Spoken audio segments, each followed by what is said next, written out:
businesses which are kind of recession proof, because today I think there is hardly any group which is not into education, right? There are groups like BM Munjar University. I'll be visiting them very soon.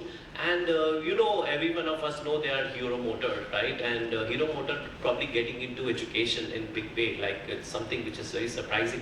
But I think it's very, very important that all the groups are now looking at businesses which are recession proof. And I think there was no better teacher than the pandemic itself to tell us that what will work in healthcare and what will work in what will work in the future. So I think most of these institutions which are conglomerate corporates today, we may or may not know them, but they are either in healthcare or in IT. And this decision happened because they realized in pandemic what worked and what did not work. So I think diversification is very key. So, and the fourth is digital. I feel that without digital there is no growth and there's no development, there's no disruption, and there's no diversification. So I think digital is like I would say a central dogma, and in every aspect of our business we must look at digital.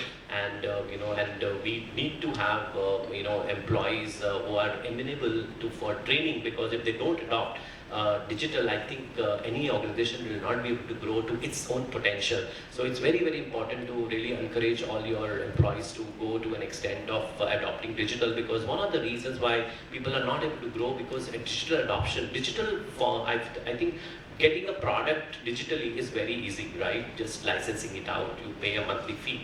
But the change of behavior of usage and then being tracked is something that eventually employees feel little this thing. But I feel that without that, there is no growth. And we must think about not only growth from organization perspective, but also from the growth of the individual perspective. Because if they adopt technology, they'll learn better, they'll probably be productive enough better, they'll get incentives better, they'll get, they'll also be part of the shareholding, because sometimes some of the startups and some of the interesting companies also have a policy called employee stock options. So like I was very fortunate when I worked for a bank. I'm sure all of you know about a bank called Yes Bank, and I joined them in 2006. It was a very young bank, and I came out of my MBA program from Accelerate Jamshedpur, and I was given 15,000 shares. And I was like, okay, what's the value of this? After 6 years when I resigned, I realized that I should have negotiated for more, because it really valued a lot, right? And so that became one of the points for me to start angel investing back into 2012, when the startup ecosystem was itself not there, but we ended up making some investments in some of the areas that we felt we can contribute. I feel that I had set the context, but I would love to invite some questions from each one of you. I'm available on LinkedIn, so you can just Google Dr. Vishal Gandhi and you can connect with me. But having said that, I'll be very happy to get some questions. I see a lot of learned audience here, and I would also love to go back to Delhi with some learning, not just giving learning, but also taking back something. So please, if there's anybody who can help us with the mic, or maybe I can hear, not a problem.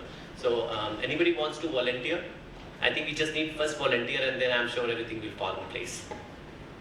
Or anybody wants to comment, not just question, but comment or give any suggestions, yeah.